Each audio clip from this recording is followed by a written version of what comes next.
Страшные диагнозы, фото больных детей и взрослых. В социальных сетях все чаще встречаются страницы с просьбами помочь деньгами на лечение. Увидев подобные сообщения, многие спешат проявить милосердие, пожертвовать на благое дело.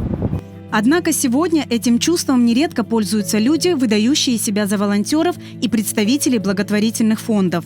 Они, как правило, просят перечислить средства, предназначенные больным, на свою личную карточку. При этом они часто обращаются к людям, активным в социальных сетях, с просьбой распространить их обращения среди своих подписчиков.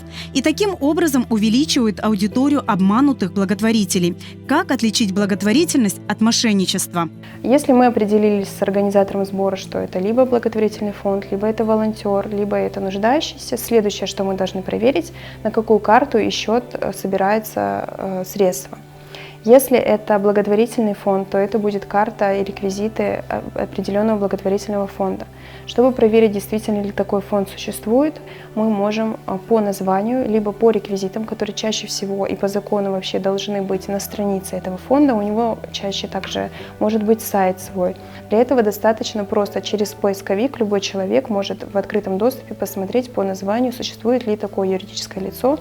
Там будет даже указана дата открытия этого фонда, либо неважно, какая-то может быть другая некоммерческая организация, форма, мы можем проверить вот так онлайн. Если это волонтер, который не относится к какой-либо организации, проверить мы его не можем. И третий вариант, если это нуждающийся или личная страница нуждающегося, либо его родственников, который открыл временный краткосрочный сбор на какую-то определенную одну цель, тогда мы, конечно, можем проверить, мы смотрим, чтобы эта страница была живой. Лучше всего это, конечно, обращение от лица на видео.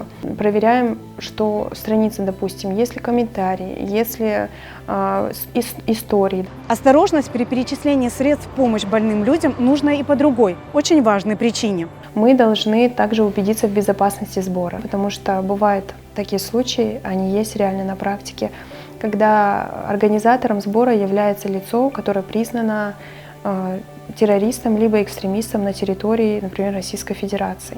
Окажется так, что мы приняли участие, стали соучастниками преступления, и это может быть признано софинансированием террористической или экстремистской деятельности. Это уголовная статья. С первого взгляда даже не подумаешь, что подобные сборы – обман. Но порой жертвами нечистоплотных людей становятся сами нуждающиеся, попавшие в сложные жизненные ситуации.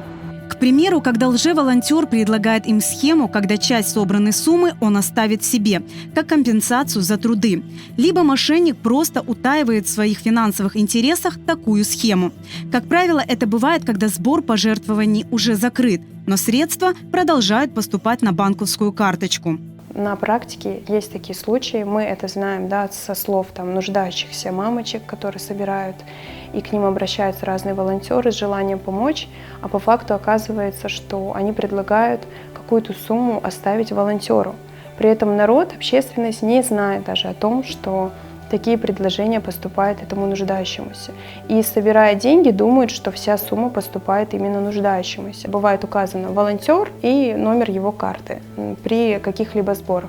Вот это самая сложная ситуация. В таком случае нам сложнее всего проверить вообще достоверность, безопасность и добросовестность сбора.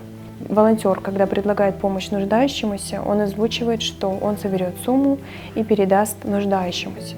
И, соответственно, после того, как сбор уже закрыт, он передает не всю сумму сбора, это уже является мошенническими действиями, потому что это обман и злоупотребление доверием.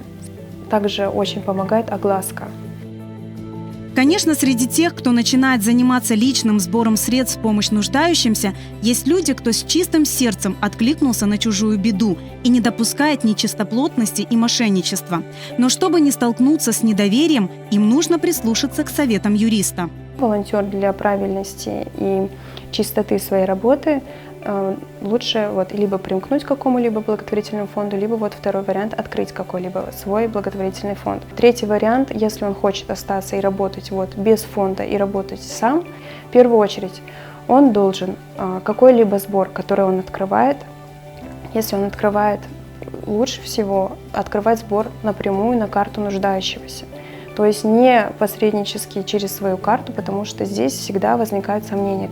Если вы решили помочь больному человеку, самый надежный способ – сотрудничать с проверенными благотворительными организациями, поскольку деньги, перечисленные на личные карты лжеволонтеров, это скорее подарок, чем пожертвование. И есть сомнение, что все они пойдут на благие цели. Кроме того, в ситуации с такого рода махинаторами страдают те, кто действительно помогает нуждающимся людям. И дело не только в оперативности и успешности собирания средств на лечение. Мошенники подрывают доверие к самой идее благотворительности.